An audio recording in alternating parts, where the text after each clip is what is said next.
नमस्कार दोस्तों, आपको हमारी जानकारी अच्छी लगे तो हमारे जीके कैश स्टोरी चैनल को सब्सक्राइब करें। पास में घंटी वाले बटन को जरूर दबाएं। दोस्तों, बुराई कितनी भी छोटी क्यों न हो, उसका प्रभाव बहुत बड़ा होता है। इसलिए बुराइयों को पूरी तरह छोड़ना ही बेहतर है। इस कहानी के माध्यम से बताते हैं।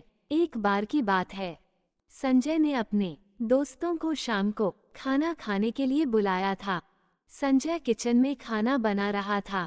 संजय ने भोजन को चखा तो संजय को लगा कि खाने में टेस्ट नहीं है, परंतु ये क्या, किचन में भी मसाले नहीं थे। संजय ने अपने बेटे से कहा कि जल्दी से टेस्टिंग मसाले का पैकेट लेकर आओ, परंतु उसकी सही कीमत देना, न तो ज्यादा देना न कम देना। संजय के बेटे ने अपने पापा से बोला, मुझे पता है कि किसी वस्तु की ज्यादा कीमत नहीं देना चाहिए, परंतु अगर मैं मोल भाव करके कुछ पैसे बचा सकता हूँ तो उसमें क्या बुराई है।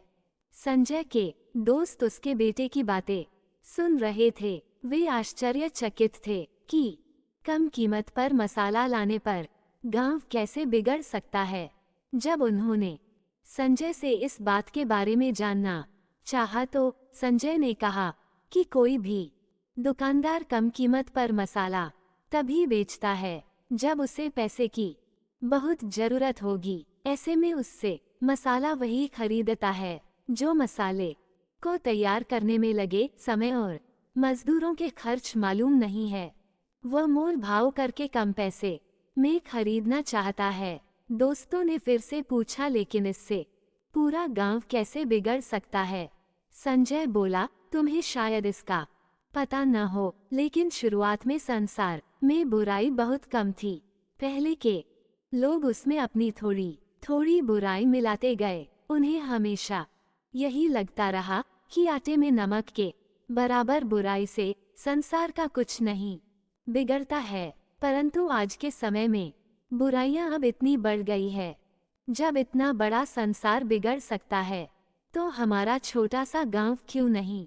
दोस्तों, जिंदगी में बुराइयां कितनी भी छोटी हो, उसका प्रभाव बहुत बड़ा होता है। इसलिए बुराइयों को पूरी तरह छोड़ना ही बेहतर है और अपने जीवन में सदैव बुराइयों को छोड़ना चाहिए और अच्छाई अंदर लानी चाहिए।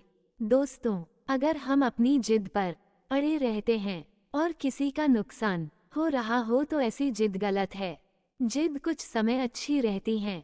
जब हम दूसरों की भलाई के लिए कोई रचनात्मक काम करते हैं तब कुछ बुराइयां ऐसी होती हैं जिसे आसानी से खत्म नहीं किया जा सकता है। ऐसी स्थिति में बुराइयों की दिशा बदल देंगे तो बड़े नुकसान से बच सकते हैं।